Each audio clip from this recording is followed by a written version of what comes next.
350 টাকার শাড়ি পরে রেডি হব আজকে। আর শাড়ির দাম 350 টাকা শুনে আপনারা নিশ্চয়ই বুঝতেই পারছেন শাড়িটা আমি কোথা থেকে কিনেছি। অবভিয়াসলি মতিঝিল হলিডে মার্কেট থেকে।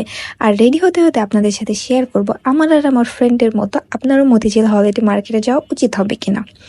ওকে, প্রথমে বলে রাখি আমার আর আমার ফ্রেন্ডের মতো ঢাকার এক প্রান্ত থেকে আরেক প্রান্তে যাওয়ার কোনো দরকার নেই শুধুমাত্র এই 350 টাকার শাড়ি কেনার জন্য।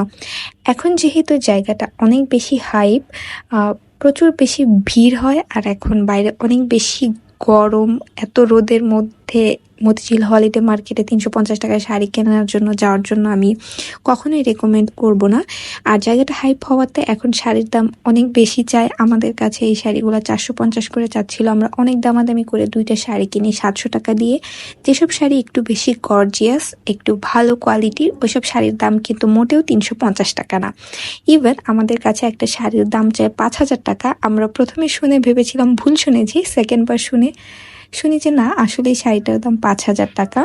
এবং অনেকেই ভিডিওতে দেখায় 350 টাকায় টপস, 400 টাকায় 2 পিস, এরকম অনেক কাপড় পাওয়া যায়। অ্যান্ড ট্রাস্ট মি গাইস, ওইসব কাপড় আপনারা 1 থেকে 2 বার পরতে পারবেন। ওগুলো একবার ওয়াশ করার পরে কাপড়গুলো আর পরতে পারবেন না, ওগুলো ওরকম কোয়ালিটিরই। সো আপনাদের যদি বাসা কাছে হয় তাহলে ঘুরে দেখে যেতে পারেন। বাট আমার আর আমার ফ্রেন্ডের মতো অনেক বেশি দূর থেকে কষ্ট করে এই গরমের মধ্যে যাওয়ার কোনোই দরকার নেই, যেহেতু অনেক বেশি ভিড় হয় আর এখন অনেক বেশি গরম, আপনারা অসুস্থ হয়ে যাবেন। এছাড়া ওখানে বেশ পর্দার এবং বিছানার চাদরের আমি বেশ একটু ভালো কালেকশন দেখেছি। সো আপনাদের যদি ওইসব জিনিস দরকার হয় তাহলে ঘুরে দেখতে যেতে পারেন। বাট কাপড়, ড্রেস এসব কেনার জন্য আমি আপনাদেরকে রেকমেন্ড করছি না মতিঝিল হলিডে মার্কেটে যাওয়ার জন্য।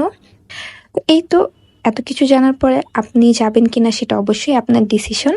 আমি খুবই সিম্পল ওয়েতে রেডি হয়ে গিয়েছি, মেকআপটা খুবই সিম্পল করেছি অ্যাজ ইউজুয়াল যেভাবে করি, তাই মেকআপ ডিটেলস আর বলছি না।